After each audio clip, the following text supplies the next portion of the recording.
Vou começar então. Gente, boa tarde para vocês.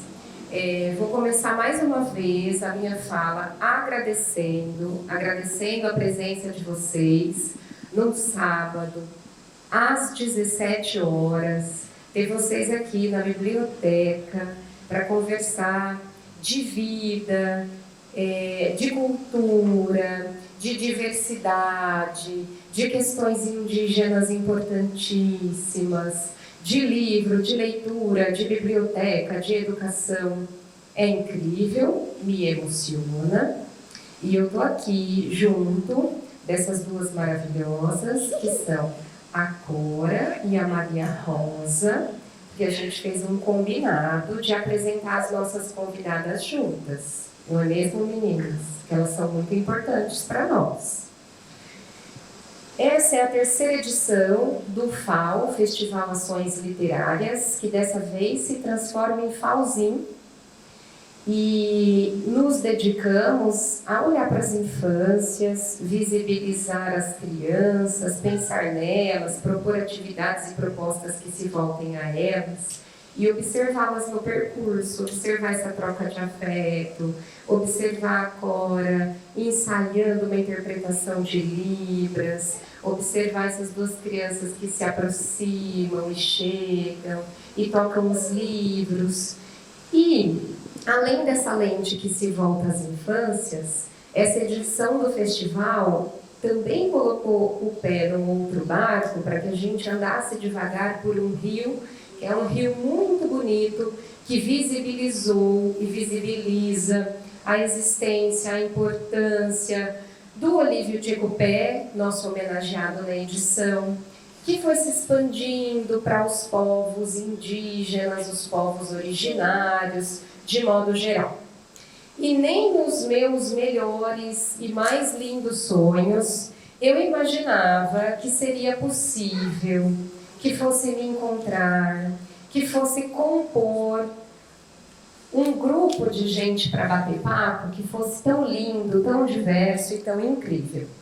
Eu chamei a Maria Rosa e a Cora aqui porque eu tenho aqui ao meu lado duas mulheres indígenas que não são de São José do Rio Preto, que vieram parar em São José do Rio Preto num determinado momento da vida delas.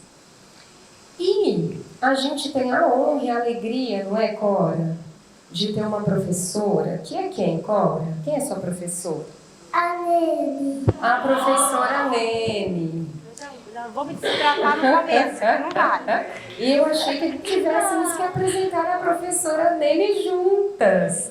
A professora Nene tem uma história linda de vida. Vem, Maria Rosa, ela é sua professora também, não é? Porque Cora e Maria Rosa estudam juntas.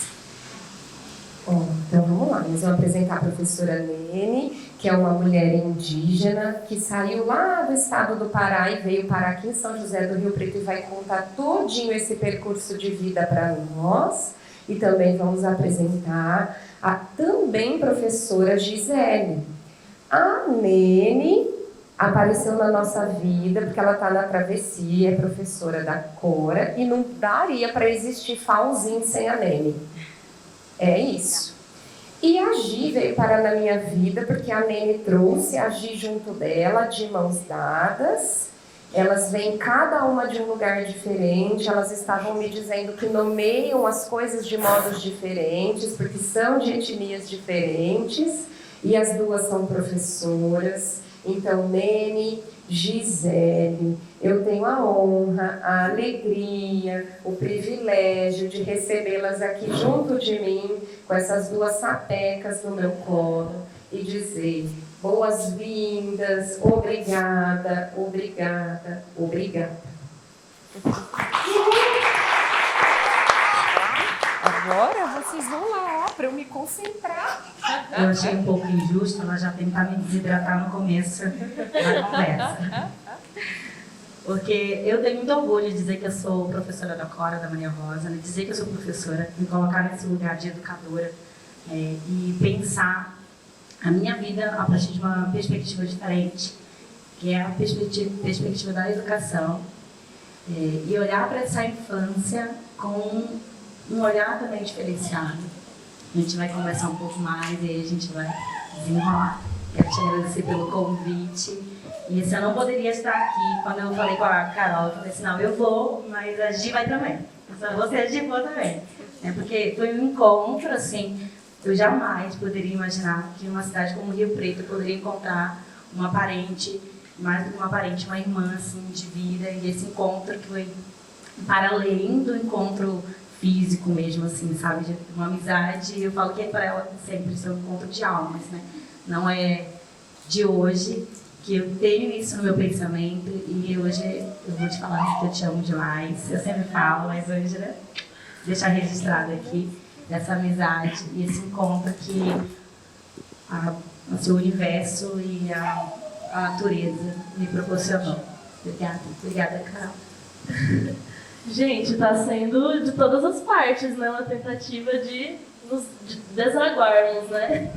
Mas muito bonita. Então, agradeço imensamente essa oportunidade de estar aqui hoje no Falzinho, que é esse festival que nos trouxe encontros lindíssimos e nos trouxe esperança, né? Vem nos trazendo. Prazer imenso te conhecer, Carol, seu trabalho, sua existência e não até que é, minha parente, por possibilitar que caminhemos juntas, né? E a partir do momento que a gente se viu e se reconheceu, né? Cada vez mais a gente encontra esses espaços de luta, né? Então, bom, Gisele Joairan faz parte do povo Quixelô Cariri do Ceará. Sou eu e acho que agora a gente pode dar continuidade a partir da Carol que nos ajuda, né, Carol?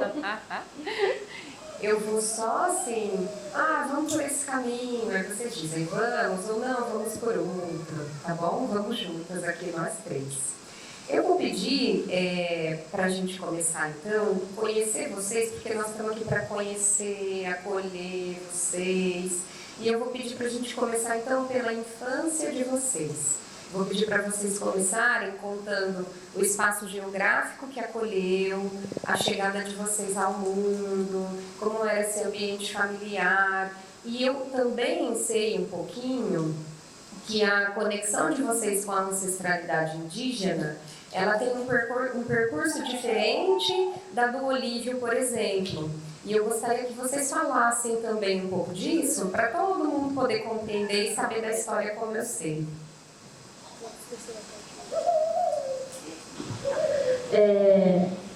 Nervosas, né? A gente esqueceu que antes de já entrar nesse primeiro caminho, nós gostaríamos de trazer duas intervenções, né? Uma delas é a leitura de um poema de Márcia Cambeba, que é uma indígena que luta, né? E leva todas nós junto com ela, né? É muito importante trazer Márcia Cambeba e logo em seguida fazer a apresentação de uma música que surgiu, né, que foi composição minha no momento aqui na cidade, no momento de renovação. E aí eu gostaria, junto com a parente, de cantar para vocês e aí nós damos continuidade, certo?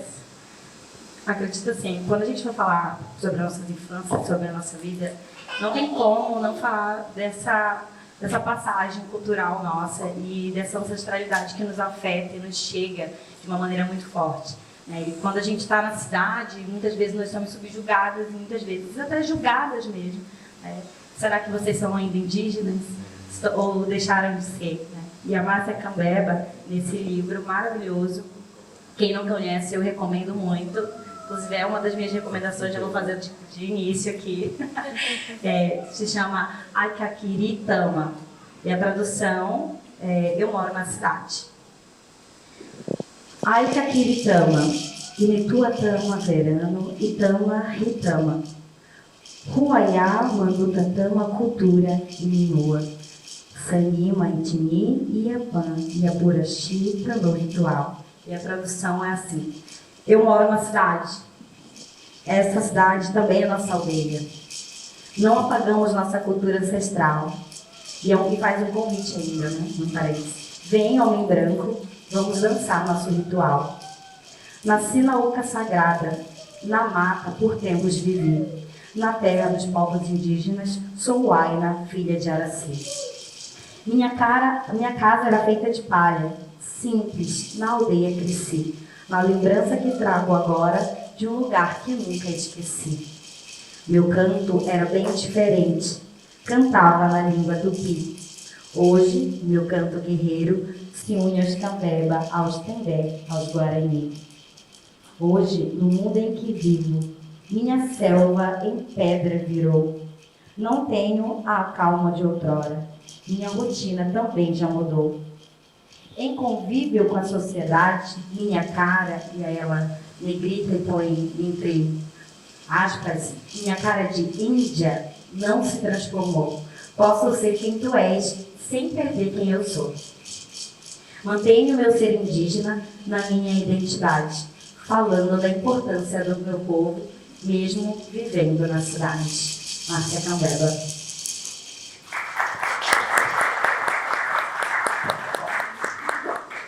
Essa música que a gente vai cantar é de composição da Gi. E a gente quer contar com a ajuda de vocês também. Tá? Então, a resposta, sabe aquilo assim, o jogral? Eu falo, vocês repetem, vamos fazer aqui. Eu canto, é fácil, tá, gente? Ela só tava na língua cariri, também no tupi-guarani, mas assim, muito simples. Mas aí vocês vão exercitando, né? Mas é simples. A gente exercita essa possibilidade de falar em outros idiomas também brasileiros, né? E isso mesmo, né? A gente aprende inglês, francês, espanhol. Eu acho que a gente precisa fazer esse retorno de aprender a língua, a nossa língua, as línguas que aqui habitam e a vida aqui não morre. Sim. Mas tem português também. Então, só para contextualizar essa música, né? Que, na verdade, eu nem ficava me imaginando compositora, né? Mas quando eu vi, eu estava fazendo. Foi bem na virada do que a gente chama do Tempo Novo Tupi-Guarani, né? Então, para os povos Guarani, o Tupi, o Ano Novo, ele não é esse Ano Novo de dezembro, né? Ele é o Ano Novo que a gente tem com a chegada da primavera, né? No mês de agosto. Então, é o nosso chamado Arapuaú. Então, quando o Arapuaú chega, quem recebe, na minha perspectiva, né? Aí os parentes Guarani que vão poder falar melhor, mas na minha perspectiva de pessoa morando em Rio Preto, nesse momento, quem recebe a gente no Arapuaú é o jacarandá, né? É a árvore do jacarandá, porque ela floresce e ela demonstra sua força. Então, a música se criou através dessa inspiração, certo? Quer cantar isso? Vou fazer a parte junto com vocês. Prometo que é facinho. Pra mim. André, corre ali e pega o pauzinho. Gente, desculpa.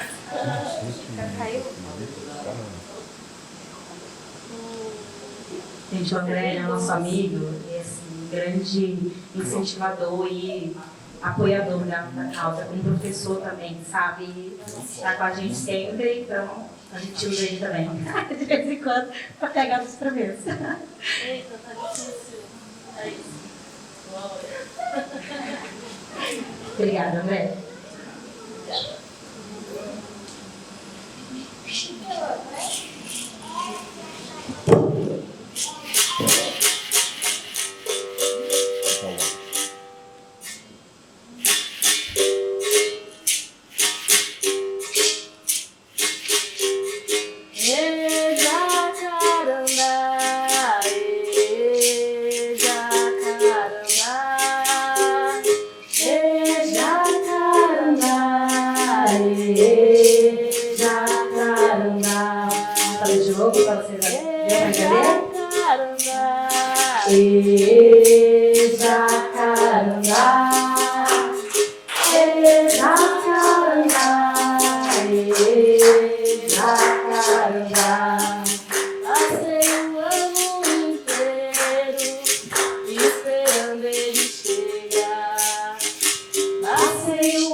Tive e forças pra lutar.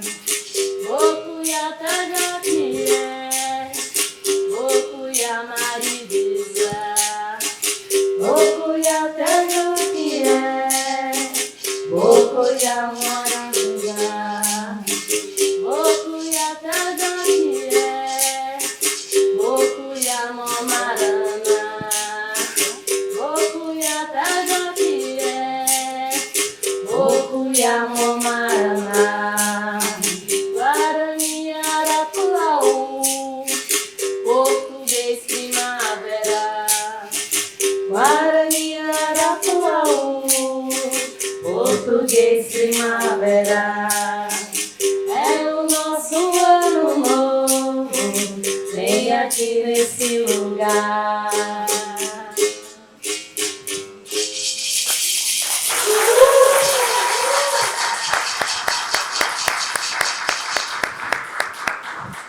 Quando a Gi me mandou essa composição dela, eu me emocionei bastante, né? Porque pra gente representa e assim, morar na cidade, falar português, né? E ter também esse contato com a língua, nossa língua materna, eu e a Gi com a língua dela, né? E trazer isso para dentro da nossa realidade é emocionante, porque é um ato de resistência nossa, assim. Continuar falando tupi-guarani, continuar falando cariri e fazer eles se perpetuar, essas línguas se perpetuarem, não é só um convite à ancestralidade, porque todos os dias é um convite à ancestralidade, mas é também uma resistência para deixar com que essa ancestralidade se perpetue. Então, pode deixar aqui, eu gosto, deixa aqui. É um convite. Quando a gente traz essa composição, eu falo, nossa, a gente precisa estar nesse mundo também da produção da nossa arte, produção da nossa cultura. Não só produção, mas promoção também dessa cultura. E quando a gente tem um festival que homenageia o livro de Jacupé, eu chorei do primeiro dia e ainda não chorei hoje porque estou medicada.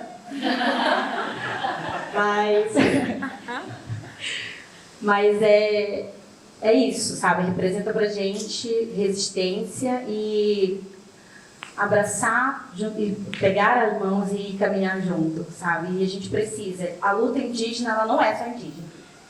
Ela não pode ser só indígena. Ela precisa contar com o povo preto, precisa contar com os brancos, e é uma união mesmo de forças. E é a prova de que o Brasil, ele ainda é pindorama. Antes da gente entrar nas infâncias, quer falar um pouquinho do processo de composição, Gi? É linda a música, eu adorei. Bom, primeiramente eu tenho que agradecer a ancestralidade, né, de forma geral, porque eu acho que ela é a coisa mais pura que nós temos, né?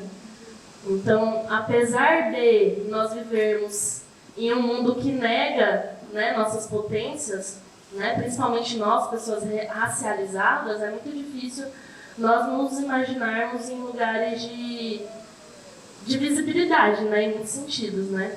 Então, para mim, a ancestralidade faz com que eu perceba que eu tenho essa potência todos os dias, né? Quando eu estou com a minha ancestralidade aflorada, eu lembro que eu posso e que eu sou, né, nutrida por essas forças. E aí, a capoeira chegou na minha vida, né? Não imaginava fazendo capoeira, mas certo dia comecei. E o meu mestre, né, que hoje migrou de escola, né? E eu continuo na escola que eu estava, mas ele está em outro momento. Mas eu tenho muito a agradecer, né, que é o mestre do Cancão. Ele sempre nos estimulou a compor. Vamos lá, Gi, compõe músicas de capoeira, compõe as músicas no idioma ancestral seu, né? Porque é importante, porque a capoeira, ela também é indígena, né? A capoeira, inclusive, não no tupi-guarani, né? Mato ralo, capoeira, né?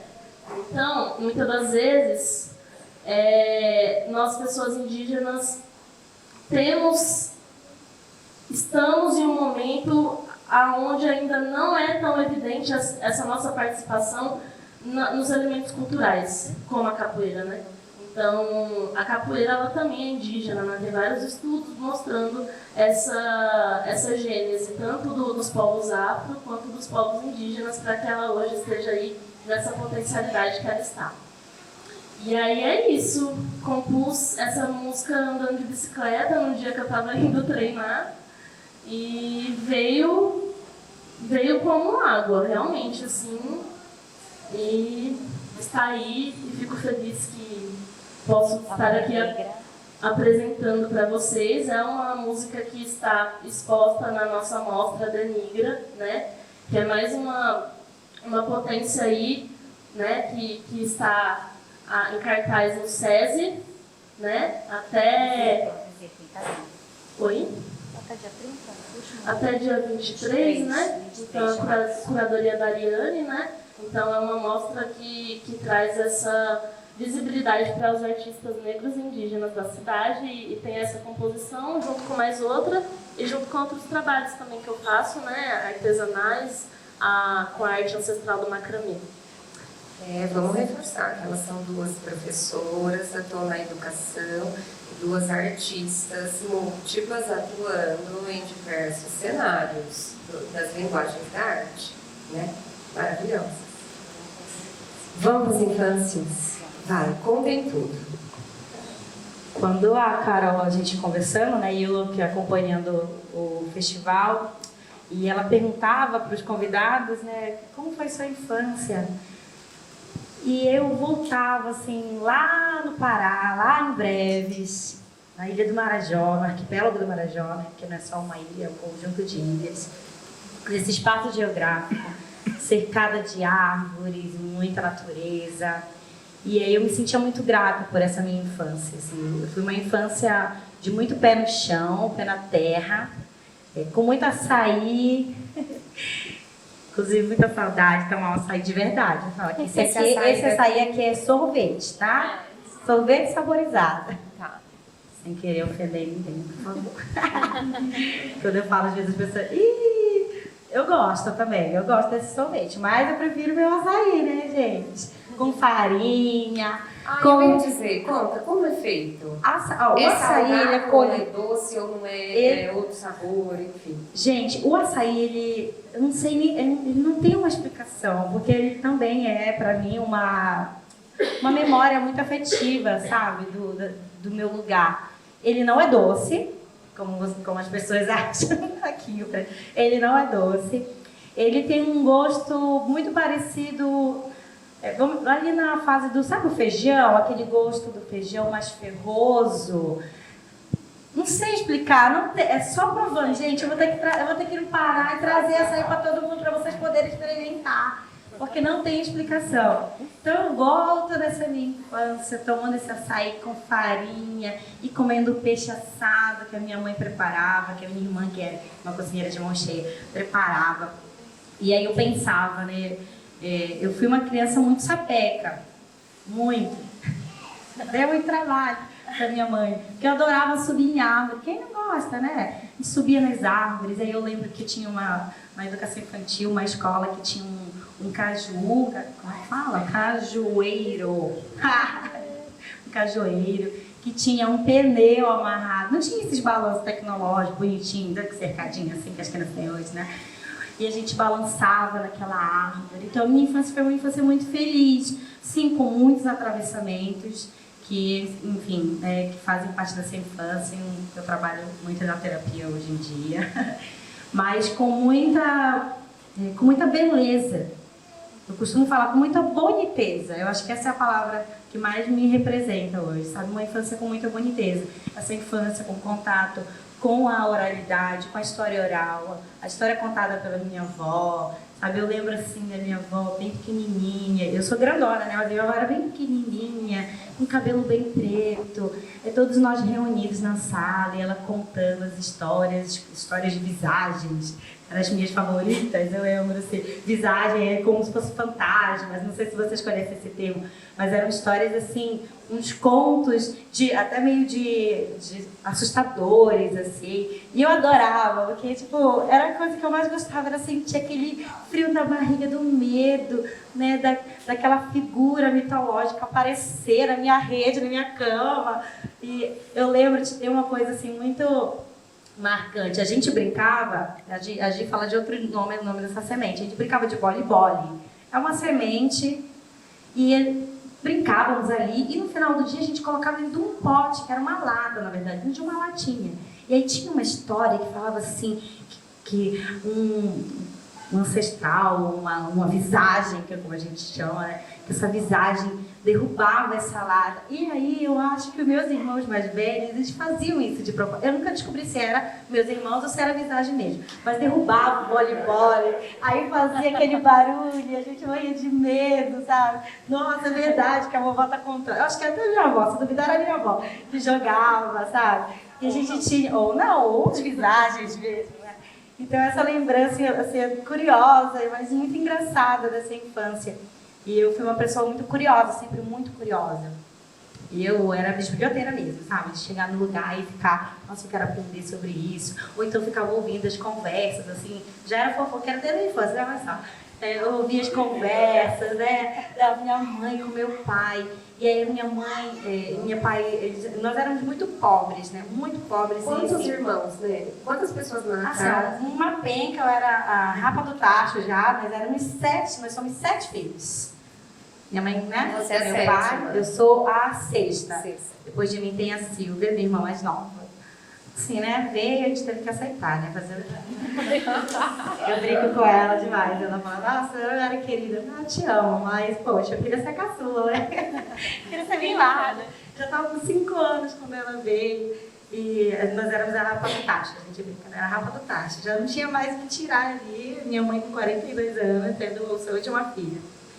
Mas a nossa família é uma família muito bagunceira, muito assim, até meio brigona, sabe? A gente tinha esse nosso desentendimento. Imagina, 7 pessoas numa casa, mais meu pai, minha mãe e meus tios. E do lado da minha casa, minha avó morava bem do lado da nossa casa. Então era uma família meio brigona, meio assim, mas muito unida. Nossa, alguém machucou, precisa ficar no hospital. Aí eu lembro da figura da minha irmã Cleide, que ela era assim, ela era a mais brava de todas, ela vai me matar, talvez. Mas era a que mais estava ali, pronta para ajudar. Então veio desse contexto dessa família grande, dessa grande família, né, com diferenças de idade. Imagina, minha irmã mais velha, assim, tinha muitos anos a mais do que eu, né? Ela também vai me matar, se ela ouvir isso. Mas essa família unida, essa família que se encontrava e quando se encontra até hoje é aquela algazarra. Então a minha infância foi permeada por esse brincar, por essa família, né? E a minha mãe muito pobre, tem uma infância assim, uma lembrança da infância dela. Minha mãe fazia salgados e meu pai coxinha para vender na rua, para sustentar a família. E a minha mãe levantava 5 horas, 4 horas da manhã para fazer aquela coxinha, para ela e meu pai fazerem aquela coxinha para vender, trazer esse sustento. Eu tenho essa lembrança até meio dolorosa dessa infância, que a gente almoçava já 3 horas da tarde, às vezes, porque... ou então quando meu pai não conseguia vender, a gente tinha que comer o resto das coxinhas que sobrava. A gente não reclamava, porque a gente era criança, né? Comer coxinha era bom demais. Mas eu via, hoje, adulta, olho para essa infância e vejo, né, quanto isso era doloroso para os meus pais, né? E a minha infância foi mais ou menos assim, muita briga, Eu adorava brigar, eu sou briguenta até hoje, né? Ô Nene, e só para quem não te conhece e está conhecendo agora, a gente está trazendo a sua ancestralidade indígena, mas nesse primeiro momento da infância você está na cidade e não tem essa consciência. Isso, a minha família toda morou às margens de um rio, nós éramos ribeirinhas, né? Então a minha mãe migra para a cidade. As minhas irmãs, eu e acho que da Samara, que é minha irmã um pouco mais velha do que eu, as 3 já crescemos na cidade, mas sempre indo muito para o interior, a gente chama de interior lá, é o interior do interior, sabe? ir no interior, passar as férias, e tendo esse contato com a natureza, né? Tendo esse contato com os rios, né? E eu adoro até hoje isso. Então, a minha mãe e os meus pais eram ribeirinhos, migraram para a cidade, a gente já nasce na cidade. Por conta, isso situando mesmo, o Marajó hoje não tem nenhuma terra indígena oficializada, embora tenhamos muitos povos indígenas do Marajó. Eu faço parte de uma etnia chamada Mapuá-Nhangaíba, que era uma das 3 etnias que habitavam esse Marajó, e nos quais, por muito tempo, tivemos resistência, mas fomos obrigados a migrar, como muitos parentes são obrigados a migrar. Então a gente sai do nosso território, vai migrando, até nos tornarmos, eu lembro assim, né? Parece que vira uma chavinha. Nossa, agora a partir de hoje vocês não são mais Mapuá-Nhangaíba, vocês são ribeirinhos. E aí coloca a gente no limbo, mas é isso e não tem discussão. Então eu faço esse retorno bem mais tarde, já na minha adolescência, quando eu passo a me questionar sobre a cor da minha pele, os meus costumes. E aí eu com 14 anos me perguntando então a forma como eu era vista, porque assim, eu nunca fui branca, né? Então não fazia sentido para mim esse lugar do pardo. E até hoje eu estudo bastante sobre colorismo, sobre o lugar do pardo na sociedade, principalmente na sociedade paraense, que tem muita população que é colocada como parda e é vista como parda também, né? Se vê como parda. Mas onde está a ancestralidade? Onde estão essas ancestralidades? Se não também na nossa pele, no nosso rosto, como a Márcia vem falar, né? O meu rosto não nega que eu sou indígena, eu sou uma mulher indígena. E por muito tempo eu não me reconhecia. Eu olhava no espelho e falava, nossa, mas eu não sou branca, mas eu, assim, e aí, isso com 14 anos, né? Nossa, mas eu também não sou uma mulher negra. Hoje eu entendo, a gente fala muito sobre o negro indígena, né? Essa ideia também. Então a gente faz, hoje mais do que antes, essa reflexão sobre a cor da pele, mas também os costumes, assim, o preparo do peixe, a forma como a gente comia tapioca, né, no café da manhã, os bolinhos, os bijus, eles chamam de biju lá. Então, tudo isso não fazia sentido para mim dentro desse quadradinho. E aí, depois de adulta, eu falo, eu não quero mais me colocar, né, nisso. Peraí que eu vou querer saber isso aí eu vou querer saber com detalhes, essa retomada. Eu vou para a infância da Gi, porque aí depois a gente vai para essa retomada de vocês duas. Bom, então a minha história é um fluxo migratório muito grande, né? Então, dentro de como eu vejo minha família hoje, a gente até brinca que nós somos a família dos muambeiros, que muambeiro pra gente significa sempre estar com malas e sacolas andando pra lá e pra cá, né? Mas muambeiro também significa gente que vende coisas, né? E por isso que ele anda com muitas malas, né? Então, eu sou filha de 2 pais nordestinos, cearenses, do mesmo território praticamente, coisas pequenas ali de sítios, né, diferentes, que se conheceram em São Paulo. E aí eles se conheceram em Osasco, eu nasci em Osasco, no dia 2 de abril de 1998, e quando isso aconteceu, nós ficamos em Osasco apenas 4 meses e voltamos para o Ceará. Eles voltaram, né? Eu prefiro a primeira vez. E fui morar em uma casa, em um sítio chamado Calabaço. Sítio Calabaço, né? Sertão nordestino. Uma cidade que hoje se chama Acopiara, mas que também é perto de Quixelô, né? Então são 2 cidades ali que hoje tem esse nome. Quando eu tento lembrar a minha infância, eu vejo muitos coqueiros, né? A gente indo tomar água de coco na plantação de cocos da minha avó.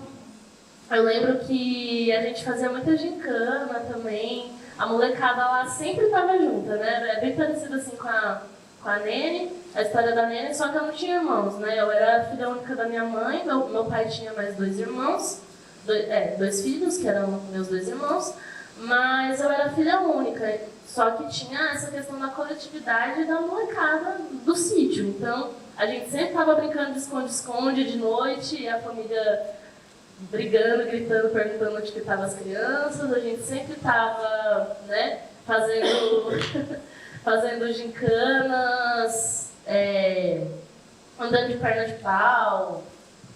Tinha o jogo de bila, né, que era... E tinha o chibio, que... Lembra que eu te falei do chibio?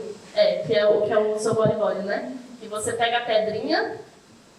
Ou era pedrinha, gente, ou era uma sementinha amarelinha aqui, eu esqueci o nome. Aí você tem que jogar uma pro ar e pegar outras. Então, se você conseguir catar várias de uma vez, melhor, né? Se você conseguir catar uma... As 5 Três Marias. Marias, né? 5 Marias. Lá era o chibio. As 5 Marias. Lá era Só que voleibol. aqui a gente faz um saquinho de arroz, assim, faz um tecidinho. Nossa, eu recordo de algo meio assim também. É muito fofo. Esse festival, gente, tá abrindo minha mente para umas caixinhas na minha cabeça que tinham ficado adormecidas. Então, ontem a Jovina falou uma coisa que deu um twin na minha mente, aí você falou agora do saquinho de arroz, deu outro twin. Então, olha como é importante, né, a gente ter esse momento para rememorar, né? Principalmente quando diz respeito à infância, né? Muita coisa vai ficando ali. Então era muito comunitário, né? Era tudo muito comunitário, gostoso, mas era difícil, né? Era muito difícil porque estamos falando de sertão nordestino, e seca, e falta de água. Desculpa, gente, estou um pouco emocionada, mas a questão do sítio onde eu morava, o que era agravante? A gente não tinha água doce. Então,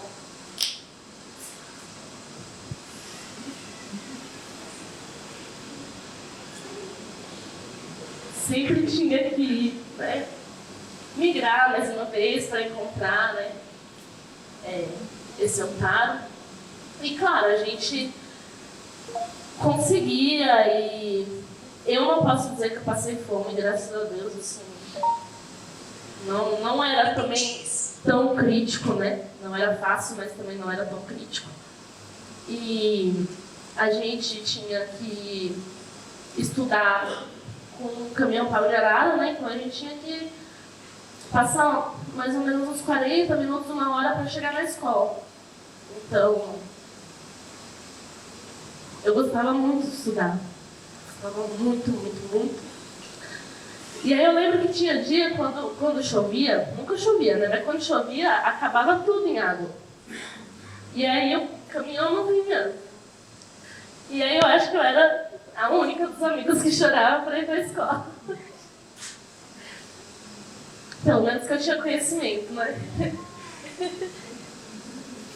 E eu queria muito ir para a escola e o riacho estava, né, cheio. E aí era uma felicidade por um lado e uma tristeza por outro, né? Eu era muito feliz, na verdade, a chuva. Então eu lembro também de momentos que chovia que, gente, eu acho que eu não sei se foi a primeira chuva que eu vi, mas assim, eu lembro como se fosse a primeira, né? Aquela emoção de tomar um banho de chuva denso, forte. E é isso, né? A gente cresceu com essa identidade, né? Todos ali que cresceram comigo têm esse sentimento. Quando a gente se encontra, a gente lembra tudo isso. E você ainda tem família lá? Eu tenho. Né? Tenho tios. A última vez que eu fui lá foi em 2019. E aí, falando da questão indígena, né? Do meu pertencimento indígena, é uma coisa muito interessante porque Sítio Calabaço, né? Sítio Calabaço, ele faz parte do município de Acopiara, tá? Mas Acopiara tem menos de 100 anos, né? Então, quando a gente vai estudar a história dessa região, a gente encontra duas etnias, né? Que uma vivia do lado do rio e a outra do outro lado, que eram os Quixelô e o Chocó mais pra baixo, né? Mais Quixelô e Calabaça, naquela região. E aí, sítio Calabaça, né? é uma coisa assim que eu só fui realmente dar atenção seriamente para isso quando eu entrei na universidade, né? Eu fiz ciências sociais, né?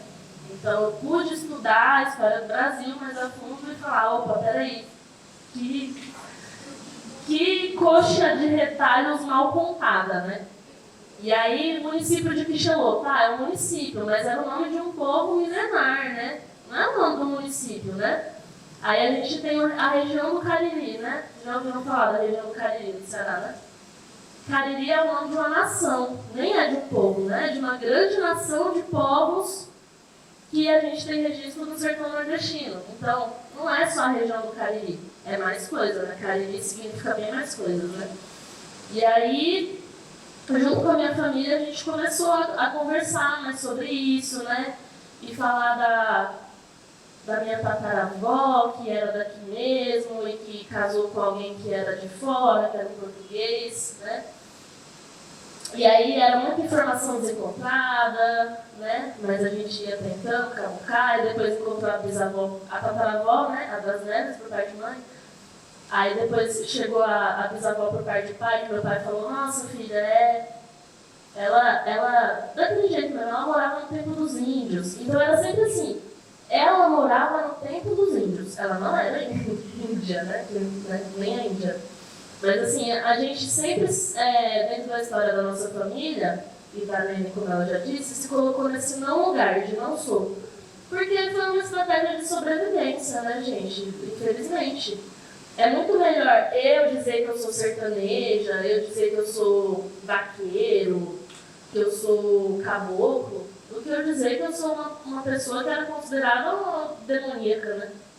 Então, a história da miscigenação do nosso país é essa, é uma história de negação das nossas raízes. Mas a gente vive nesse momento de falar sobre isso, né? E eu estou muito feliz de poder fazer isso, né? Não, continua. Tô aqui prestando atenção. Eu vou jogar bola pra dele e depois eu vou retomar lá, mas eu tô aqui. E quando você descobre tudo e une tudo e faz assim, opa, eu sou aqui nesse lugar de outra coisa. A gente nunca faz isso só, né? Então, aí eu fiquei lá, descendente indígena, descendente indígena, descendente indígena. Certo dia, a minha amiga, que é a Lírica MC, maravilhosa rapper, compositora indígena, Como chegou... que é o nome dela? Fala. Lírica MC. Lírica MC.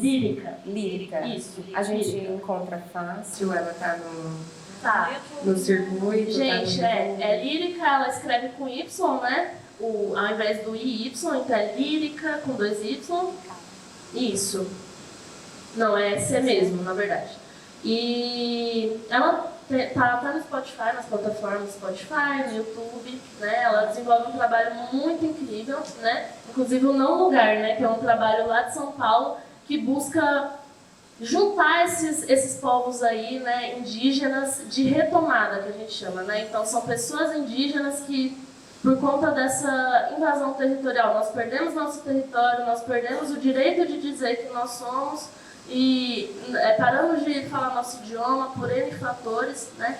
Então ela fez esse projeto que chama Não Lugar, junto com outras pessoas como nós, que busca juntar todo esse povo, né, para a gente demarcar que ainda existimos, né.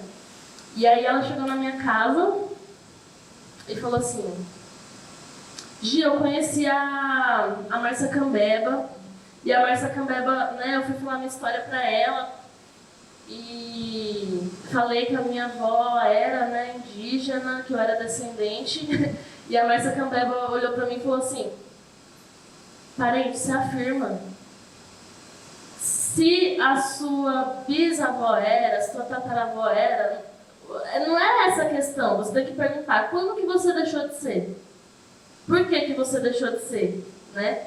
E aí hoje a Lírica faz até essa analogia. Se uma gata dá filhote de gatinhos, é descendente de gatinho? Não é descendente de gatinho, né? É gatinho. Né? Então, ela trouxe esse chacoalhão, né? E logo em seguida eu conheci a Marley de Quixelô, que era uma indígena, a mesma história minha, do mesmo território que eu, que estudava comigo e a gente nunca tinha se encontrado. Aí um certo dia eu fui na praça tocar violão, aí tava a Marleide lá tocando violão. Aí eu olhava pra Marleide e falava, gente, essa mulher parece comigo e gente, aí quando a gente abriu a história uma pra outra, ela falou, Quixelô, você é Quixelô. Aí eu falei assim, gente, vamos lá, né? Só que aí isso é dolorido, né? Não é simples, é muito dolorido. Tem coisa que a gente não quer saber e tem coisa que nossos pais também não querem contar, nem nossos tios. Então, assim, mexe com muita coisa, né? Então, foi um caminho para hoje eu estar aqui, por exemplo, conseguindo, né, falar sobre tudo isso e saber da responsabilidade de falar tudo isso, né? Porque quando nós falamos de retomada indígena, a gente tem que tomar muitos cuidados, né? Tem muita gente que, né, por exemplo, é uma luta que não vai ser reconhecida por todos os povos, né? Existem indígenas que não são de retomada, que eles, às vezes, vão ter o direito de não achar que você é indígena também, porque a história deles é diferente, né? Mas aí eu tenho que parar para pensar qual que é o meu objetivo com tudo isso, né? Por que eu estou querendo me afirmar indígena, né? Então, assim, entender que essa luta ela é coletiva, né? E que se eu estou retomando os elementos culturais do meu povo com duras penas, é porque eu quero que toda uma nação, né? Muitas nações voltem a ser reconhecidas, e não porque eu particularmente quero ganhar algo individual com isso, até porque a gente não ganha muita coisa, né, amiga? Assim, muitas das vezes a gente é vista até como gente que está se aproveitando, inventando coisa, né? Então, assim, não, o meu objetivo enquanto pessoa Quixelô hoje é dizer que a gente está aqui, que tem vários outros Quixelôs como eu lá no Ceará ou então em vários outros lugares do Brasil, e que a gente tem demandas, né? A gente tem demandas de ser reconhecidos pela FUNAI enquanto povo, porque não somos mais, né? A gente tem uma demanda de viver, basicamente, né? Porque a questão territorial ainda existe, né? Então, quem está ali no território que foi o aldeamento mesmo dos Quixelôs, né? Onde os capuchinhos confinaram a gente, eles até hoje tentam sobreviver, né? Realmente falta o básico. Então, a gente quer o básico para os territórios, né? A gente quer nosso território de volta, né? Então, é uma questão identitária, subjetiva, mas não podemos esquecer a questão territorial, né? Que é fundamental na nossa luta, né? Quer dar continuidade?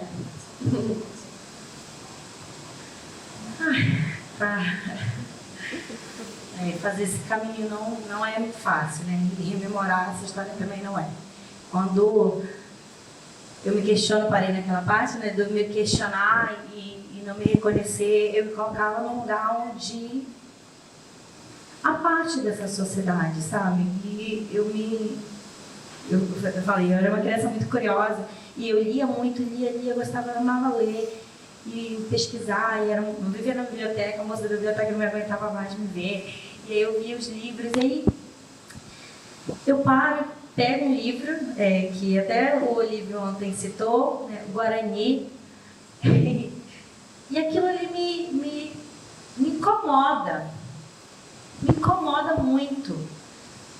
No auge da minha adolescência, aos 14 anos, imagina, aquilo me incomoda e eu paro para pensar, assim, não é isso aqui, não é sobre isso, não é sobre isso.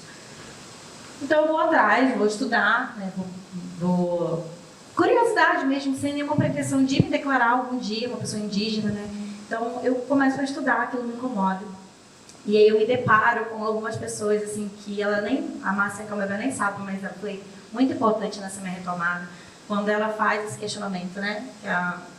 Que a Gi trouxe, ela já deu várias palestras falando sobre isso, né? E aí eu leio um artigo que falava assim, já na faculdade, assim, foram anos não me reconhecendo. Isso fez muito mal para mim, até na minha autoestima quanto pessoa.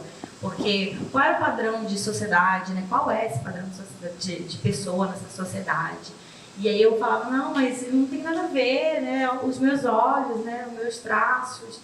E isso não é representativo, a gente quase não tinha contato. Detalhe, eu morava no Pará, então a gente não tinha, eu não tinha esse contato com a cultura indígena diretamente, né, com o povo, né, que habita uma comunidade indígena, eu não tinha esse contato. E aí eu me questionava sobre isso. Tá. Um belo dia, num encontro da faculdade, eu estava lá, Márcia Cambeba, pleníssima. A Gi fez sociais, né, Gi? Eu fiz E a pedagogia. Na Universidade Federal do Pará. Então eu estava justamente na UFPA do Campo de Belém e a Márcia está lá. E eu tive a oportunidade de conhecê-la e ela trouxe esse lugar, né, do pertencimento. Ela trouxe essa visão para mim do pertencimento. E aí eu vou perguntar para minha mãe, faço o mesmo movimento, né? Mãe, mas, poxa, o meu pai já tinha falecido nessa época, tinha 1 ano já que ele tinha falecido. E eu olhava para o meu pai, um homem negro, né? Mas também com traços bastante indígenas, por isso esse lugar, né? Meu também. Eu falava, mãe, mas e aí? Aí eu olho a certidão de nascimento. Quem vê a certidão de nascimento, gente? Depois que a gente pega a certidão, a gente esquece, né? E tá lá o meu nome, de branco, que eu falo que eu tive que receber o nome de branco. Nome da minha mãe, do meu pai, dos meus avós. E aí, tá, isso me dá um estalo. Eu falei, vou olhar na certidão da minha avó. Detalhe, minha avó já era uma mulher centenária. Ela tinha 100 anos nessa época, ela morreu com 103. E aí eu pergunto pra ela, ela me conta dessa história, né, que ela teve que migrar bastante, e aí a mãe dela, ela se perdeu da mãe dela, nesse caminho, ela não sabia que a mãe morreu, e ela foi adotada, bem entre aspas, o adotado, porque na verdade ela foi pega para ser uma funcionária dessa família branca, né? E aí eu olho a certidão dela, o nome da minha avó, né, Jussara, e aí eu assim, nossa, um nome, né, Jussara, e lembra disso. E aí eu vejo do meu avô, e aí tá lá, Jaciara, do meu avô, e eu fiquei assim, não, peraí, né? Detalhe, o do meu avô, ele não sabia o sobrenome dele, ele recebeu o nome da família que adotou também, que era Alves. Mas Alves é nome português, né? Sei lá, português, mas não era indígena, acho português. Mas nem sei se é, de fato, nunca parei para ver essa etimologia da palavra, de onde vem, né? Mas o nome da minha avó ali, só o primeiro nome. Não tinha sobrenome. Não tinha sobrenome. Mas ele tinha o sobrenome, Alves, da família pelo qual ele foi criado. E eu achei isso muito curioso. Né? Português, obrigada. Né? Um Google ajuda a gente nessas coisas. E me vem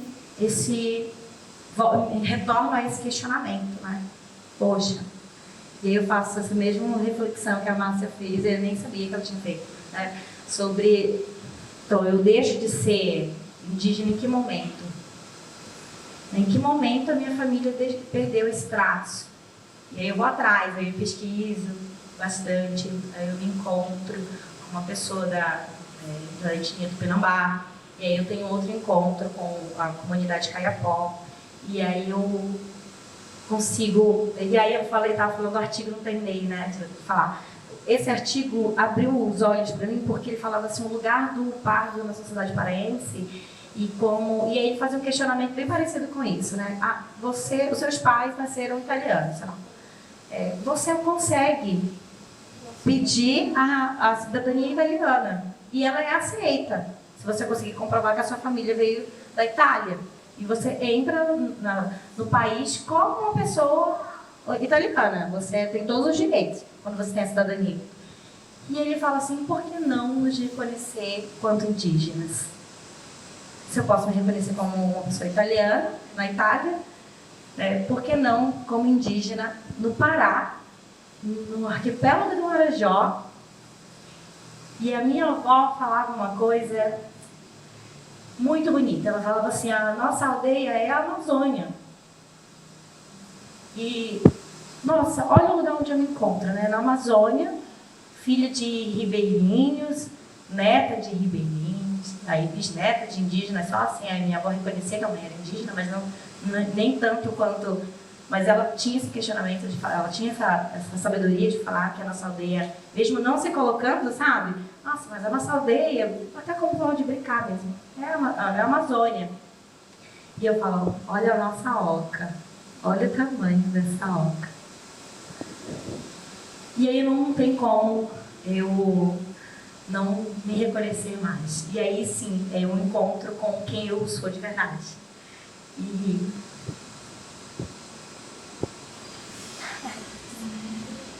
só depois de muito tempo a gente consegue ver beleza nos nossos traços, da nossa cultura, né? E aí, depois de muito tempo, eu disse que eu estava medicada.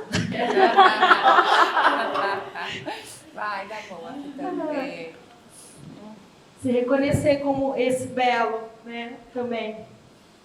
Essa pessoa, eu olho para as pessoas que me cercam hoje, assim, para os povos nos quais eu tive contato, e aí eu falo, que lindo, né? Que bonito. E eu também sou. Então eu passo a me reconhecer como uma pessoa indígena, com todo o cuidado, com todo o respeito pelos povos que conseguiram resistir e estão aí, nossos parentes, sem nenhuma pretensão alguma, tanto que eu entro na faculdade sem precisar de cotas, né, entre aspas, assim, porque eu entendo que esse lugar das cotas é importante para quem está na comunidade indígena, sim, sabe? Então eu não me beneficio disso, eu falo isso com muita tranquilidade, com todo respeito pelos povos que conseguiram e com muito, sabe, admiração, sem esquecer desses povos que também resistiram. Eu estava pesquisando recentemente sobre o povo no Marajó e eu pretendo registrar também, né? Não temos muito registro sobre os povos indígenas do Marajó, mas a nossa cerâmica marajoara é muito conhecida no Brasil inteiro e no mundo inteiro. Eu uso na aula. Então, a cerâmica marajoara é muito reconhecida. E aí, depois de adulta, eu vou dar aula numa comunidade, Mapuá, né? E lá eu tenho um encontro muito bonito com a minha ancestralidade. A gente tem um cemitério indígena nesse lugar, no Marajó. Então, esses 13 povos que habitaram, que em algum momento fizeram resistência, sim, mas infelizmente foram obrigados a migrar e aí nessa migração, infelizmente, foram esquecidos. E eu falo assim, a gente não esqueceu, nós, pessoas indígenas, não esquecemos, mas a sociedade esqueceu. Então a gente luta e hoje a gente tem um projeto lindo no Marajó, com algumas pessoas, um grupo de 30 pessoas, que buscam estudar e trazer esse reconhecimento como povo indígena. A gente vai conseguir, infelizmente, há muitas burocracias na FUNAI, muitas burocracias. E aí é só uma vez no ano que você consegue se submeter, enfim, tem várias questões aí que perpassam esse reconhecimento. Mas o mais importante já aconteceu, que é eu me reconhecer como uma pessoa indígena e saber da história do meu povo. Acho que é isso.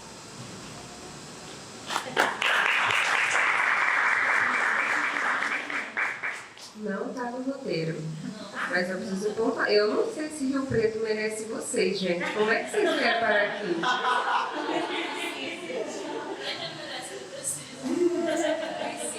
Precisa. Não sei se merece, mas precisa. E lembrando que Rio Preto é território indígena, né? Então vocês vão ajudar a gente a caçar os outros indígenas que tem aqui, tá? Que são iguais a gente, ou então muitas das vezes fazer até esse próprio processo, né? De relembrar quem vocês também são, né? É claro que não é todo mundo que tem esse objetivo, tá, gente? Eu sei que tem gente que não quer mexer com isso, tá tudo certo, né? Mas eu, enquanto educadora, eu passo por isso, né? Porque eu chego na sala de aula falando de todo esse processo e aí quando eu vejo já tem uns 5 ali que estão com a mesma, né? Caraminhola na cabeça, né? E aí a gente vai tentando se ajudar através dessas experiências. Ele já pode contar com a gente também aí, né? E é importante, gente, é importante. A categoria do pardo que foi falada, ela foi criada, se não me engano, nos anos 70 ou 80 pelo IBGE. Então, assim, Do nada o IBGE tirou essa categoria aí, tá? Então, se o negócio surgiu do nada, eu tenho que pensar, o que isso significa da minha vida, né? Se esse negócio surgiu do nada, né? Então, ontem, numa conversa com o Olívio, no nosso momento lá, ele trouxe essa questão, né, de ele ter sido um dos precursores das cotas, né, raciais, as cotas étnico-raciais no Paraná. E as cotas étnico-raciais que consideram as pessoas indígenas, tá, gente? Porque, infelizmente, as políticas culturais para as pessoas indígenas, elas estão sendo montadas agora, né? Elas não existem, praticamente. Então, eu vejo vários editais de universidades para professores ou estudantes que não tem uma vaga para pessoa indígena lá. E eu estou pensando em mim, porque, realmente, eu sou do partido da Nene, de que eu prezo para que uma pessoa aldeada entre nessa cota, né? Uma pessoa que a gente sabe que tem parentes que saem lá do Xingu, que chegam na Unicamp, né? E o desafio é muito maior, gente, para eles. Então, né? Vamos lutar para que exista mais isso, né? Obviamente, não é porque eu acho que não é para mim ou não é para mim por enquanto, né? Porque quando eu entender também que está suficiente para os parentes aldeados, aí eu também posso, né, entender que também é meu momento, né, que também é importante porque eu não fui privilegiada de nenhuma maneira, né. Então, é isso, acho que esse momento aqui, esse festival, ele trouxe para Rio Preto essa discussão. E quem que é Rio Preto, né? Antes de ser Rio Preto, quem é Rio Preto, né? A gente sempre conversa sobre os córregos dessa cidade. Essa cidade foi construída em cima de água, né? E essa água, com certeza, tinha povos em volta dela morando, se beneficiando disso, né? E povos que foram massacrados, mas, né, que ainda temos aí muitos elementos a explorar e para encontrar, né? Sim. Agora conta. Ai, vamos na história, eu vou ter que contar. Ai, eu quero saber tudo. Gente, chegar em Rio Preto foi assim, sabe, uma obra do destino, assim, porque em nenhum sonho pensava que eu ia habitar esse território chamado Rio Preto. Eu, além de professora, também faço trabalho na música, né? Sou cantora, como diz as meninas lá da escola. Elas falam assim, nossa cantora. Elas fazem um ditão, assim, nossa cantora. Eu sou cantora e também faço trabalhos com vários tipos de arte, trabalhos manuais, também já fiz uns trabalhos como atriz. Então eu falo assim, quando a gente é pobre, de artista e pobre, a gente tem que ser multiartista, né? Porque a gente tem que fazer nossas coisas. Cadê o Júlio? Aí o figurino da peça teatral aí me obrigou a aprender a costurar. Assim, né? A minha mãe já costurava, então. E é real, né? Quando eu era adolescente, eu sempre fui envolvida desde os 14 anos com movimentos sociais. A gente fazia já intervenção cultural nessa época. E aí eu aprendi a costurar, né, por influência da minha mãe, obviamente, que é uma costureira muito boa, mas também porque precisava costurar e ela não quis costurar os figurinos. Ela falou, muita coisa, você me ajuda, e eu tive que aprender. Então, eu nem lembro onde eu perdi, né? Não, aí, como é que eu você sou chegou cantora, e eu tive ela é ótima cantora, né, gente? Gente, ela é a cantora, entendeu, gente? Maravilhosa. Então eu tinha esse trabalho, e aí, muito louca, eu era do rock, tá? Do rock and roll, pá. E eu cantava Red Card. E aí eu fui convidada para fazer. Você não sabia, né? Eu não sabia, vocês sabiam, gente? Eu não sabia que eu era Red Card. Eu não já tinha sabia. contado pra algumas, né? Do rock, aí mas também, paralelo ao rock, eu sempre tive muita influência assim, dos meus amigos para estar em grupos parafolclóricos, nós chamamos lá, né? Acho que aqui também chama parafolclóricos, que não são do folclore, mas são baseados em folclore. Não é pará do Pará, né? Porque as pessoas acham que é parafolclórico, não, é parafolclórico. Mas acaba sendo, porque Também, esse termo também. aqui E aí eu o nunca vi, carimbó vocês já veio pra ouviram minha falar? vida, né? Até do Pará mesmo. Nem existe. Aqui do lado, em Olímpia, tem um festival parafolclórico. É muito lindo. Todo mundo fala folclórico. Folclórico. E aí tem esses grupos parafolclóricos, nos quais eu me envolvi. Aí eu toco alguns instrumentos de percussão e também canto carimbó e algumas modas paraenses. Eu falo assim que é modas paraenses, porque só tem lá, né? A gente que inventa. E então fui convidada por um grande amigo meu para vir para São Paulo e fazer parte desse projeto musical com ele. Só que eu chego em São Paulo uma semana antes da pandemia, sem saber que ia ter uma pandemia. Quem poderia imaginar?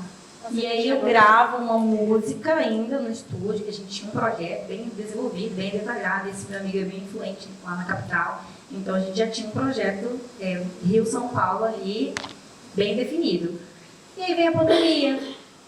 E eu lembro de estar gravando, eu estava gravando a segunda música, quando o Edu, que é um amigo meu, né, me liga e tal, e a gente conversa um pouco. Aí eu saí de lá tipo assim, não vou fazer, porque pandemia e do nada tudo isso, e São Paulo é um custo de vida muito alto, do qual eu não tinha me preparado e não tinha como me preparar, porque sou professora, né, gente? Quem é rico, me tornei professora pela fama e pelo dinheiro.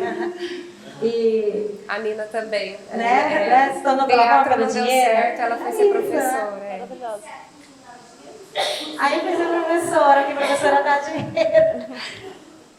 E aí eu não tinha esse dinheiro para ficar, não tinha essas condições financeiras e também não tinha esse desejo no meu coração. E fiquei muito preocupada, porque começou a fechar, né, as rodovias, eu já não tinha mais voo para parar nessa época. Bem assim, uma semana tudo fechou. Vocês lembram, né? Vocês sabem como foi bem difícil. E a minha irmã morava aqui, em Rio Preto. Nem sabia que era Rio Preto. Não me matem, eu confundia com Ribeirão Preto, sim. Mas hoje eu já aprendi, tá? Já aprendi. Você já não fala São José. Eu não falo São É, José, eu São falo José Rio também. Preto, né? Então, já aprendi, já tô aqui há 3 anos. E aí eu vim parar aqui, ela me convida. Ela fala assim, passa uns meses aqui, né, pra essa pandemia passar. E eu iludida, né? Eu falei, por que não? Por que não? E aí eu venho pra Rio Preto. E aí o meu lugar em Rio Preto também foi, a primeira morada foi lá na favela Itália. Eu gosto de falar que era a favela Itália. Era esse o nome quando eu cheguei. Hoje favela Marte, né? Que está ainda bem, caminhando bem. Então eu estou nesse lugar, primeiro quando cheguei em Rio Preto. E aí não é muito diferente do que eu vivia no Pará, então não foi algo muito difícil para mim, nem nada disso. Apesar de a gente saber como que é a vida nas favelas, né? Inclusive tem gente da favela aí, ó. Que tá por aí também. Beijo. Enfim, e aí eu estou lá, e aí eu passo a permear essa sociedade, e assim, eu sou muito grata ao universo, assim, por ter me trazido, me apresentado pessoas tão incríveis, assim. Eu já tive muitos momentos difíceis aqui no Rio Preto, episódios de racismo mesmo, né? De ser confundida com funcionária, aquela coisa bem que a gente sabe que a gente passa, né? A gente que não é branco passa. E enfim, nossa, você trabalha aqui, você me ajuda, e eu detalhe com uma sacola assim do shopping, e com uma roupa toda preta, e ser confundida, foi o mais recente. Mas logo que eu cheguei, quando eu estava com grafismo na minha comunidade, também fui seguida dentro de uma loja. Então eu tenho esses atravessamentos dolorosos aqui em Rio Preto, mas eu também encontro muita gente boa e assim, eu não sei mensurar o quanto que isso fez bem para minha vida, assim, sabe? E aí eu encontro samba, e aí eu vou me tornar cantora de samba. E aí eu mando um beijo aqui pro meu companheiro, pro Márcio, ele vai assistir depois o vídeo. O Marcinho Zanelli, que me apresenta, né? Que na verdade conheço ele dentro da favela, assim, a gente vira amigo, conhecidos, na verdade, nem amigos, né? Conhecidos. Aí depois a gente vai fazer um projeto junto, e aí a gente se encontra. E, né, estamos aí há 2 anos juntos já. Inclusive fez dia 28, agora 2 anos, convivendo e partilhando a vida nova dessa pessoa incrível. E aí não só o Márcio, né, mas tantos amigos assim que me colocam nesse lugar de estar cercada de pessoas incríveis. Hoje da travessia, as meninas aqui, obrigada, que me apoiam, que me abraçam quando eu choro, porque eu choro com frequência. eu só aprendo ser dura, mas eu choro pra caramba. A Gi, agora você, Carol, assim, trazendo para esse espaço. Eu me emocionei muitas vezes durante esse festival, né? A gente se olhava bastante, chorava juntas, né? Porque é muito difícil dentro de Rio Preto, da região noroeste aqui de São Paulo, a gente ter discussões sobre temas indígenas. E a gente é chamado muito assim, como muitas vezes eu fui chamada para fazer uma participação como exótico, sabe? Ou então só no dia do índio, né? Entre aspas, né? Muito entre aspas, que a gente já está desconfigurando. A gente está desconfigurando. Assim, eu entendo essa palavra e é aquilo que o Olivia falou. Algumas coisas a gente nem tenta questionar tanto, porque eles vão parar de falar até esquecerem que a gente existe, né? Então, tá falando índio? Tudo bem, a gente corrige uma vez, 2, 3, né? Vai corrigindo e vai fazendo a vida acontecer.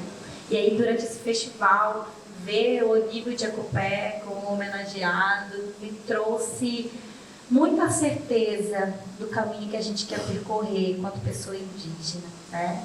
Ontem o Maurício Negro falava assim, você não escreve? Aí eu falei, mas eu não me vejo nesse lugar da escrita, né? Mas ele trouxe um questionamento bem interessante. Ele falou, a gente precisa de pessoas indígenas escrevendo, né? Produzindo aquilo que a gente já está fazendo aqui em Rio Preto, demarcando o nosso território também, né? E por que não na literatura? Não sei. Vamos ver, eu acho que há muita coisa aí para viver, e esse festival foi assim, pra gente, para mim, um estalar, um iluminar também. Eu te agradeço imensamente pelo convite, eu estou muito feliz de estar aqui, assim. E a Carol, eu falo assim, depois que a gente é mãe, eu não sou mãe, né, mas a Carol virou a mãe da Cora, né? Porque ela é minha aluna, então é a Carol, mãe da Cora, né? Mas olha só as coincidências da vida, né? Ser professora da Cora, estar no mesmo lugar que você está, nos trouxe aqui nessa discussão. E eu estou muito feliz. Eu acho que precisam ter mais espaços. E a gente, assim, eu e a Gi, a gente tem falado muito isso. A gente precisa ocupar os espaços, e não só pessoas indígenas, né? Assim também como outros povos.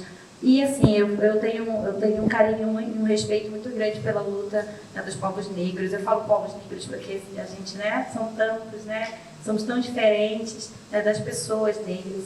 E eu me solidarizo, tá certo? Nossa, eita nós! E abraço essa causa, porque também não sou branca, né? E me vejo nesse lugar de agora, por isso que eu te falei, né? Muito recentemente eu tenho me questionado ao estudar colorismo sobre isso. A gente sabe quanto mais escura a cor da sua pele, muito mais você, menos na verdade você é aceito nessa sociedade tão racista, tão homofóbica, tão cheia de tão, né? E, enfim, a gente está junto nisso. Eu acho que retoma aquilo que eu falei no começo, a luta indígena não é só indígena, a luta do povo preto não é só do povo preto, né? Se nós não tivermos pessoas, e aí, né, Carol já falou várias vezes isso, pessoas brancas envolvidas nisso também, a gente não consegue sozinho, a gente vai junto, tem até uma marcha que fala sobre isso, né? Eu ando bem, sozinha ando bem, mas com você ando melhor, né? Dentro da luta feminista também. Então, a gente anda bem sozinho, mas a gente anda melhor em conjunto. Acho que é isso. Maravilhosa. Eu só queria dizer que isso da sua perspectiva, porque da minha, antes de você ser professora da Cora, você foi minha.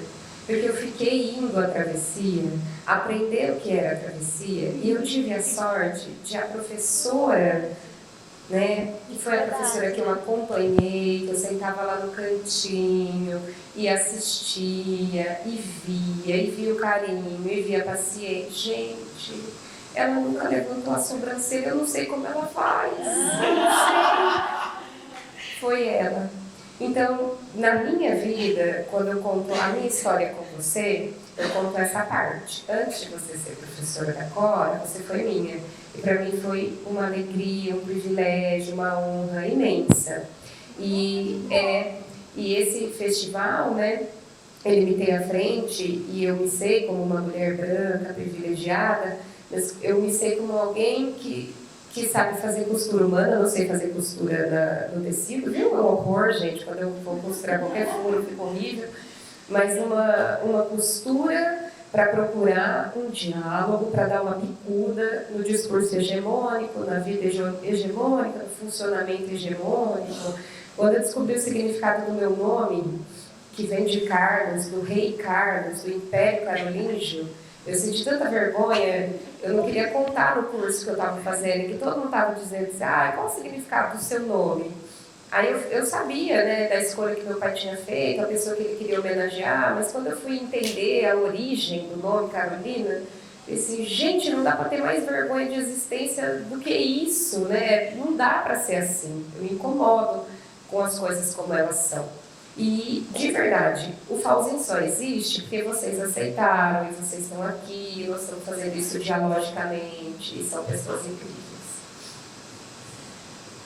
Só para fazer um comentário que eu sempre faço, com essa sua fala linda e generosa, existe o álbum da qual a Lírica MC, minha amiga, fez parte, que ela fez em conjunto com as meninas do Grajaú, né?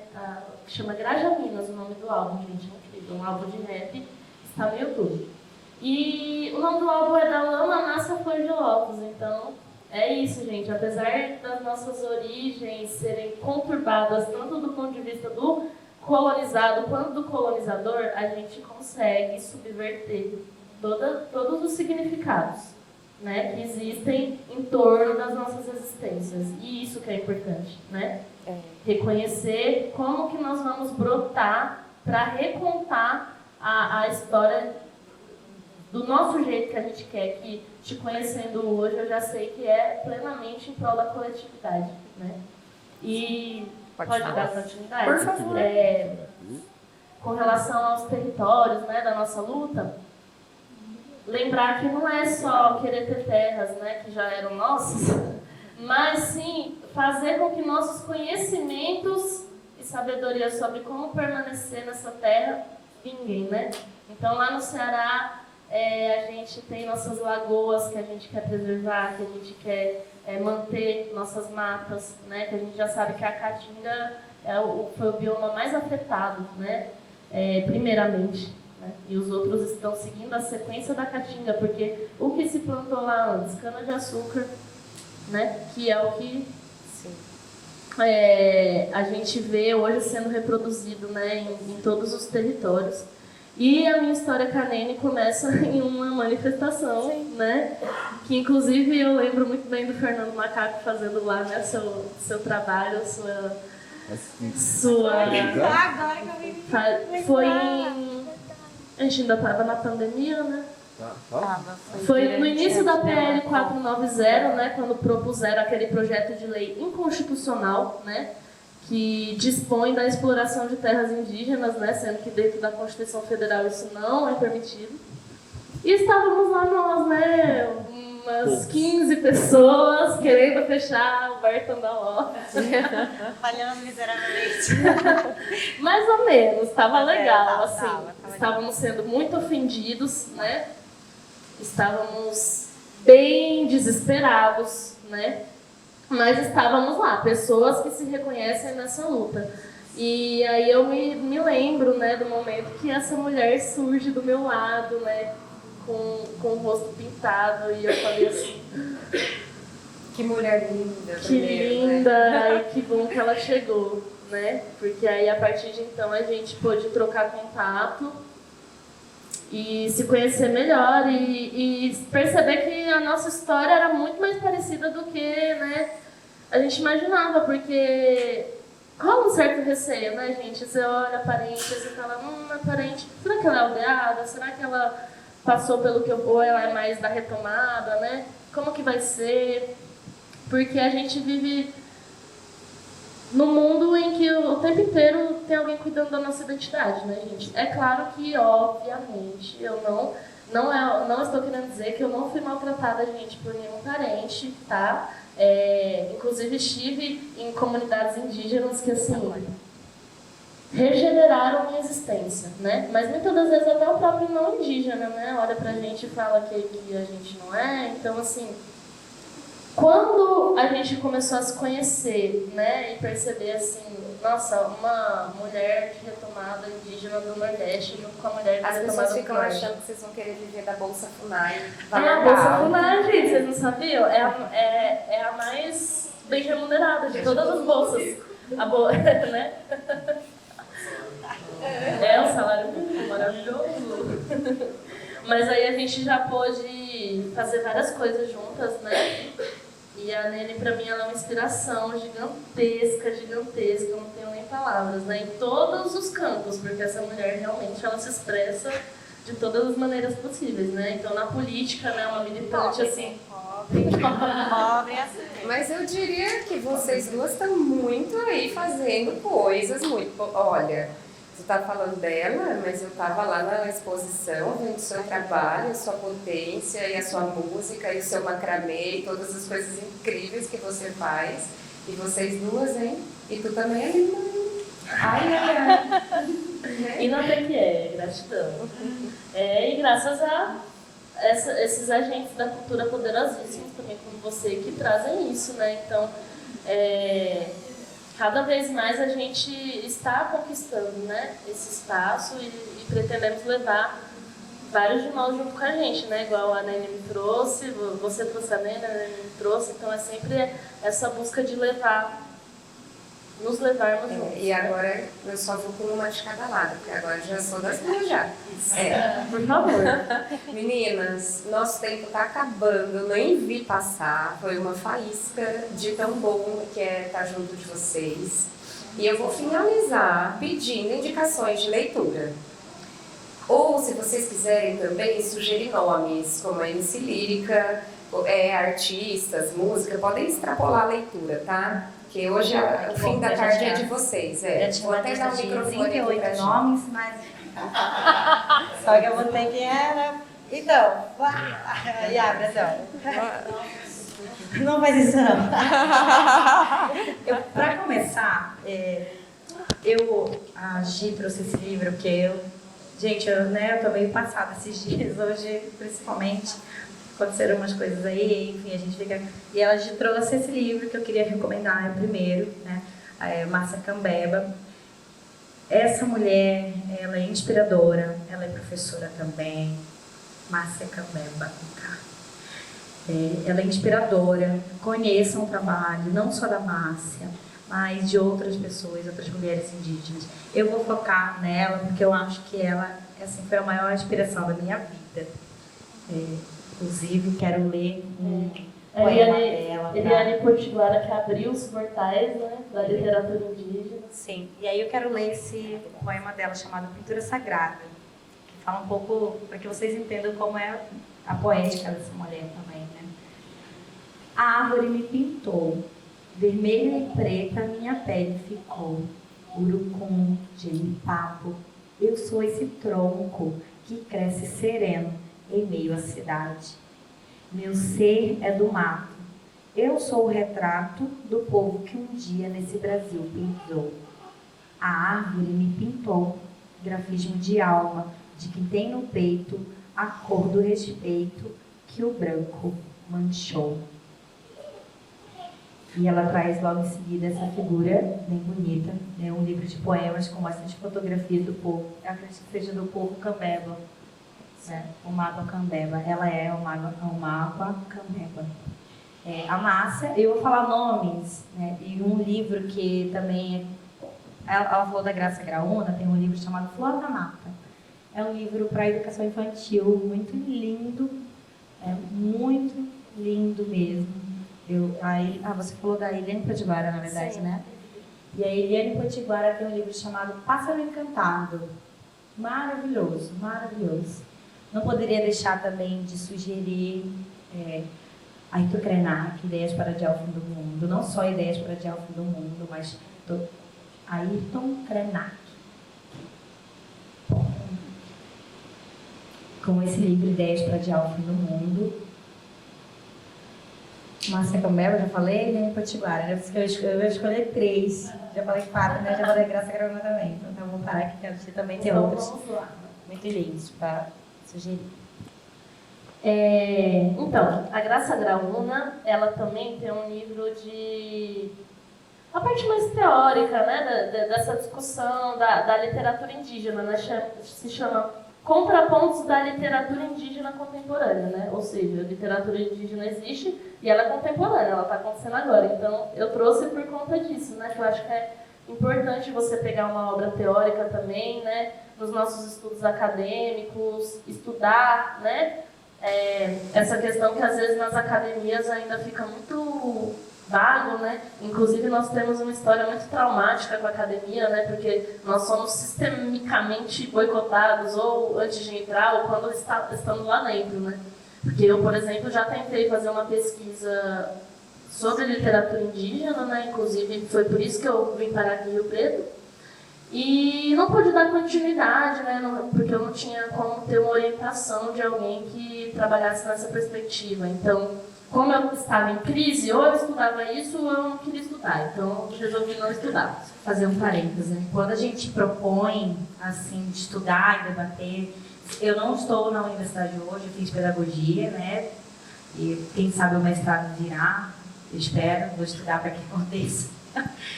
Mas quando a gente se propõe, mesmo eu fazia parte de um grupo de pesquisa chamado GPAMA, faço parte até hoje, participo das reuniões, que é um grupo de pesquisa sobre antropologia. Então, sempre que a gente... Isso no Pará. Isso no Pará. Aqui, quando eu fui propor aqui em Rio Preto, estudar sobre isso, né, não só em Rio Preto, eu falo fora do Pará, a gente se depara muito com um discurso, não temos essa capacidade, né, a gente não está preparado. E aí, isso me decepciona, me deixa muito chateada, porque não vai ter se você não der oportunidade para estudar. Não vai ter. Eu não estou preparado. Tá, mas não tem. Então, se você não abrir um leque de espaço, uma oportunidade para que a gente faça esse debate, e estude, e ensine, por que não, quanto alunos, nós não podemos ensinar também? Não vai ter. Não terá. É por isso que também o estudo através da academia, ele é também uma luta constante. Então, para quem puder ver, quem for ver, nós temos algumas pessoas aqui que fazem um trabalho maravilhoso, a Nime não estava aqui também, maravilhosa, incrível, né? Mas esse foi o único nome que eu lembro dentro, né, desse contexto. E aí eu fico pensando, quem mais poderia? Tem algumas outras pessoas, mas elas sofrem bastante. Também, né? Até depois a Michelle pode trocar. Tem mais uns 2, 3 nomes, olha quantos mais.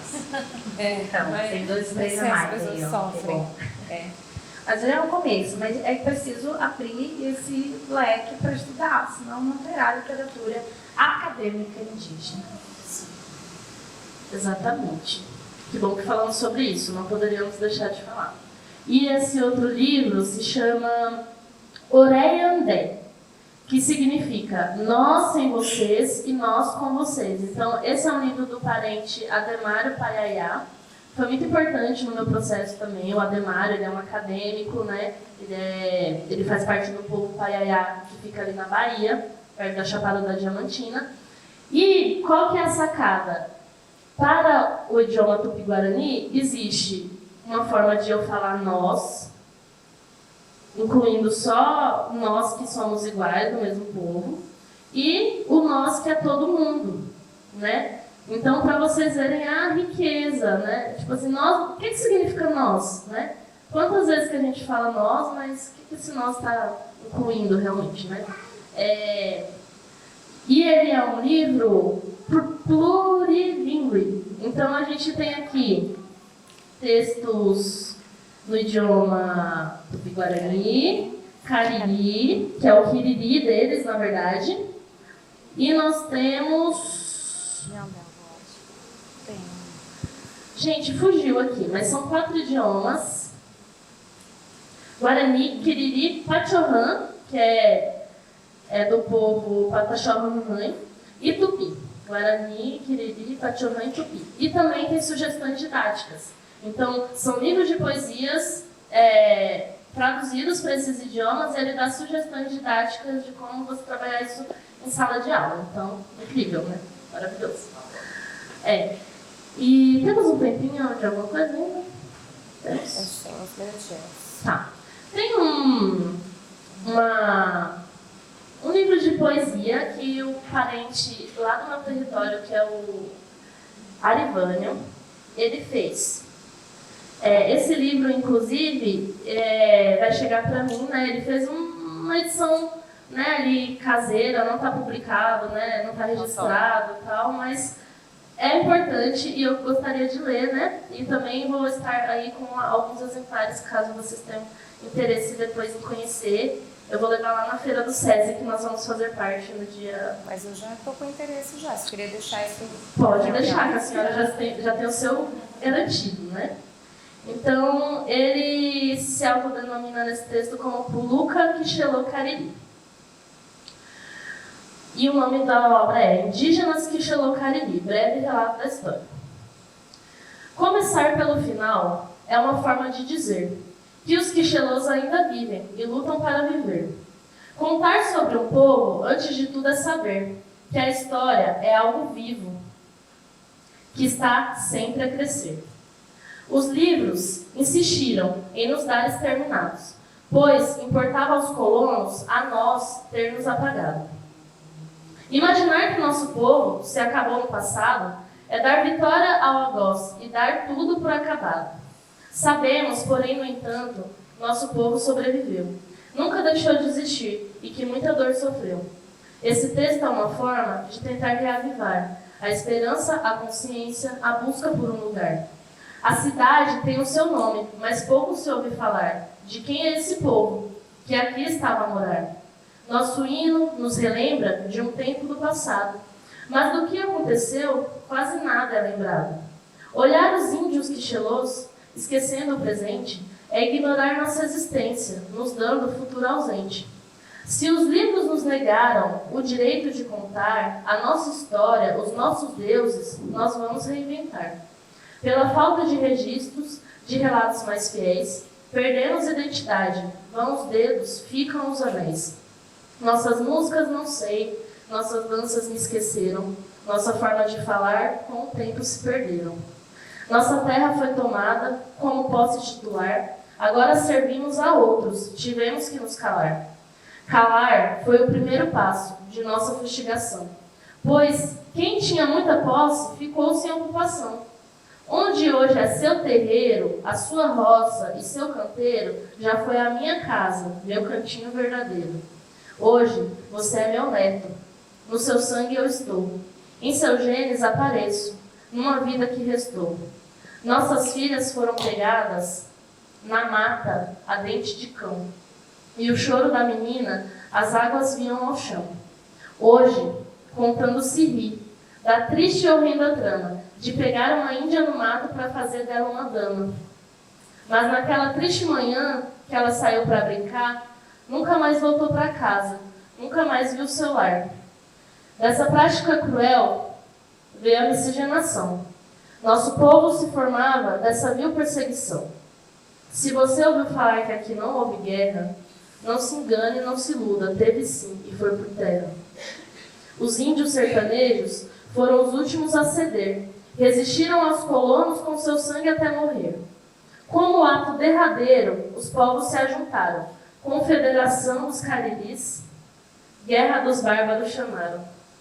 Essa guerra ocorreu na luta contra o invasor. Os quixelôs estavam juntos, mostrando seu valor. É difícil de pensar tanta coisa esquecida, tanta luta, tanto horror pela terra merecida. Os primeiros quixelôs, vindo das serras dos Cariris, caçavam e coletavam, mudavam daqui para ali. Quixelô Cariri é nosso tronco familiar, pois da serra do Araripe viemos aqui morar. Eram grupos familiares que habitavam por aqui, às margens do Jaguaribe, do Faé e do Jiqui. O território dos nossos indígenas, hoje, as 3 cidades deram, Quixelô, Acopiara e Iguatu, para os povos que aqui vieram. Tapuias era um termo feito para discriminar. Dizem, simbolizavam língua travada, ruim de falar. Alguns estudos apontam que com K se escreveria a palavra Quixelô, como na origem seria. Sabe-se, portanto, os Quixelôs eram oleiros, com toá pintavam barro, com fornos e com braseiros. Sob o pretexto de interromper as lutas das nações, os clérigos, entre 1717 e 1719, fizeram intervenções. Com o lema de salvar, de suspender a briga, tirou-se a nossa terra a cultura, criou-se foi mais intriga. Da vila de Bom Jesus, vários sítios se formaram, com nomes indígenas dos que aqui habitavam, como em Cunhampoti, conta a lenda de um casal, cuja moça bonita e um Poti que era um rapaz braçal. A Marleide Quixelô, ativista do Sudeste, fez nascer uma semente, mesmo longe do Nordeste. No sítio Riacho do Meio, Rui pinta e faz pintar, com beleza nos retrata, com a terra do Toá. Vermelho é a cor do parro do nosso povo. Toá, barro vermelho, do sangue vermelho novo. Luzanete, a poeta, do Faé nos traz lembrança. Ajudou-nos pôr no hino da cidade, que herança.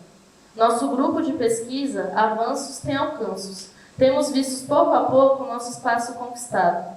Avaré, Cariri, Quixelô, liderança dos Quixelô Memória Viva. Representa os Quixelô de Iguatu e os de Quixelô de forma ativa. Em Iguatu, há um grupo de parentes a lutar, por terra e reconhecimento, por direitos por um lar. Há descendentes Quixelô na terra e em todo lugar. Estamos em todo o Brasil, é preciso se organizar.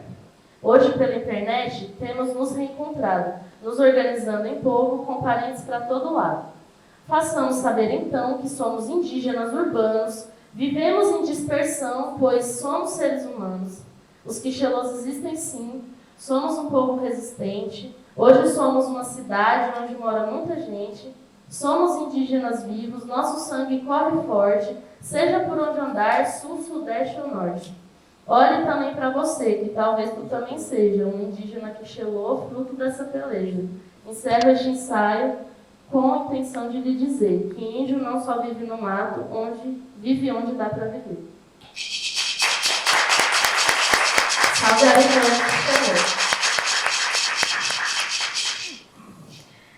Obrigada, obrigada, obrigada, obrigada.